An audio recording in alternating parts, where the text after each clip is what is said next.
அமைச்சர் பிறந்தநாளை முன்னிட்டு திண்டுக்கல் சத்தியமூர்த்திபுரம் பகுதியில் இளைஞர்கள் கேக்கு வெட்டி கொண்டாட்டம். திமுக மாநில துணை பொதுச் செயலாளரும் ஆத்தூர் தொகுதி சட்டமன்ற உறுப்பினரும் ஊரக வளர்ச்சித்துறை அமைச்சருமான பெரியசாமி அவர்களின் பிறந்தநாளை முன்னிட்டு மாவட்டம் முழுவதும் திமுகவினர் கோவில்களில் சிறப்பு வழிபாடு, அன்னதானம், விளையாட்டுப் போட்டிகள் உள்ளிட்ட நடத்தி வருகின்றனர். இந்நிலையில் திண்டுக்கல் கோவிந்தாபுரம் அருகே உள்ள சத்தியமூர்த்தி ரேடியா மைதானம் 8வது வார்டு பகுதியில் திமுக கழக செயலாளரும் முன்னாள் கவுன்சிலருமான சக்திவேல் தலைமையில் 50க்கு மேற்பட்ட இளைஞர்கள் அப்பகுதியில் உள்ள ஸ்ரீ அங்காள பரமேஸ்வரி அம்மன் கோவிலில் ஊரக வளர்ச்சித்துறை அமைச்சர் பெரியசாமி அவர்கள் பெயரில் சிறப்பு பூஜை செய்து வழிபாடு நடத்தினர்.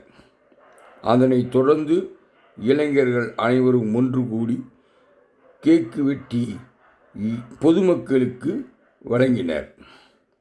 இதில் மகளிர் அணி அமுதவள்ளி சக்திவேல் மற்றும் திமுக நிர்வாகிகள், இளைஞர்கள், பொதுமக்கள் என ஏராளமானோர் பெரியசாமி அவர்கள் பிறந்தநாள் விழாவில் கலந்து கொண்டனர்.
உள்ள தள்ளி